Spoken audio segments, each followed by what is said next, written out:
தமிழகத்திலும் சிஏஏ சட்டத்தை அமல்படுத்த மாட்டோம் என்று முதலமைச்சர் ஸ்டாலின் கூறியிருந்தார். இந்த நிலையில் குடியுரிமை திருத்த சட்டத்தை நிறுத்தும் அதிகாரம் மாநில அரசுக்கு கிடையாது என்று உள்துறை அமைச்சர் அமித்ஷா தெரிவித்துள்ளார். இது தொடர்பாக அவர் கூறியதாவது, குடியுரிமை திருத்த சட்டம் முழுக்க முழுக்க மத்திய அரசின் அதிகார வரம்பிற்கு உட்பட்டது.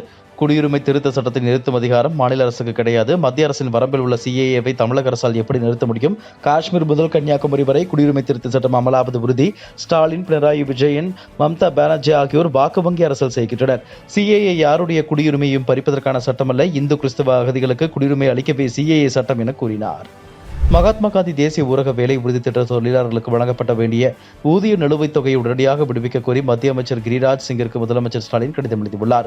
கடிதத்தில் முதலமைச்சர் ஸ்டாலின் கூறியிருப்பதாவது, கடந்த நவம்பர் 2023 ஆண்டு கடைசி வாரத்தில் இருந்து திறன்சாரா தொழிலாளர்களுக்கான ஊதியம் வழங்கப்படவில்லை. நிலுவை ஊதியம் மற்றும் பொறுப்பு தொகையை சேர்த்து 1679 கோடி ரூபாயை மத்திய அரசு உடனடியாக வழங்க வேண்டும். டிசம்பர் 2023 ஆண்டு முதல் பிப்ரவரி 2024 ஆண்டு வரை மகாத்மா காந்தி தேசிய ஊரக வேலை உறுதி திட்டத்தின் கீழ் பணிபுரிந்த 24.23 லட்சம் பேருக்கு ஊதியம் வழங்கப்பட வேண்டியுள்ளது.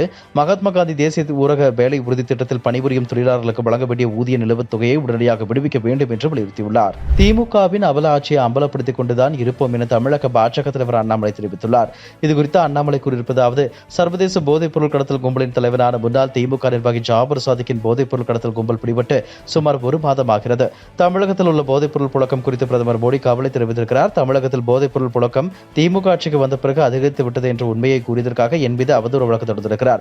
மக்களுக்கு திமுக ஆட்சியின் அவலம் தெரிந்துவிடக் கூடாது என்பதற்காக அவதூறு வழக்கு தொடர்ந்து எங்கள் குரலை முடக்கும் முயற்சி வெற்றி பெறாது. தொடர்ந்து மக்கள் மத்தியில் உங்கள் அவல ஆட்சியை அம்பலப்படுத்திக் கொண்டுதான் இருப்போம் கூறினார். திருச்சியில் மதிமுகவும் போட்டியிட விருப்பம் தெரிவித்துள்ளது என்ற கேள்விக்கு பதிலளித்த காங்கிரஸ் மாநில தலைவர் செல்வ பெருந்தகை, மதிமுகவும் எங்கள் கட்சிதான், எங்களுக்குள் பேசி அதனை சரி செய்து போட்டியிடுவோம். டிடிவி தினகரன் வழக்குகளுக்கு பயந்து சந்தர்ப்பவாதியாக மாறிவிட்டார். அவர் சந்தர்ப்பவாதியாக மாறவில்லை என்றால் ஜெயிலுக்கு போக நேரிடும் என்பதால் பாஜக கூட்டணியில் சேர்ந்து இவ்வாறு பேசி வருகிறார் என கூறினார். மதுரையில் செய்தியாளர்களிடம் பேசிய முன்னாள் அமைச்சர் செல்லூர் கே ராஜு, 2010 காங்கிரஸ் ஆட்சி காலத்தில் சிஏஏ சட்டத்தை திமுக ஆதரித்துள்ளது.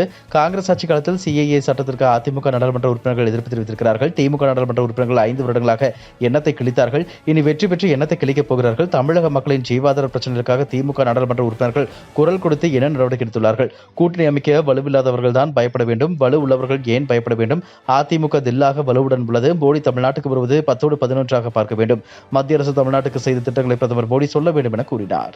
தற்போது தமிழகத்தில் குடியுரிமை திருத்த சட்டம் அமல்படுத்தப்படாது என முதலமைச்சர் ஸ்டாலின் கூறியிருந்தார். இந்த நிலையில் முட்டாள், அது காஷ்மீர் மற்றும் வடகிழக்கு மாநிலங்களுக்கானது, தமிழ்நாட்டுக்கானது அல்ல என்று பாஜக மூத்த தலைவர் சுப்பிரமணிய சுவாமி எக்ஸ் தளத்தில் தெரிவித்துள்ளார். பிரபல செய்தி சேனல் ஒன்று சிஏஏ குறித்த முதலமைச்சர் ஸ்டாலினின் கருத்தை செய்தியாக பதிவிட்டிருந்ததை சுட்டிக்காட்டி இந்த பதிவை அவர் போட்டுள்ளார். கடந்த சில நாட்களுக்கு சென்னையை அடுத்துள்ள பம்பலில் நடந்த திமுக நிகழ்ச்சியில் ஒன்றில் பேசிய தமிழக ஊரக தொழில்துறை அமைச்சர் தாமோ அன்பரசன், நாங்கள் எவ்வளவோ பிரதமரை நாங்கள் சந்தித்துள்ளோம், ஆனால் இவ்வளவு மட்டமாக பேசக்கூடிய பிரதமர் நாங்கள் இதுவரை பார்த்ததே இல்லை.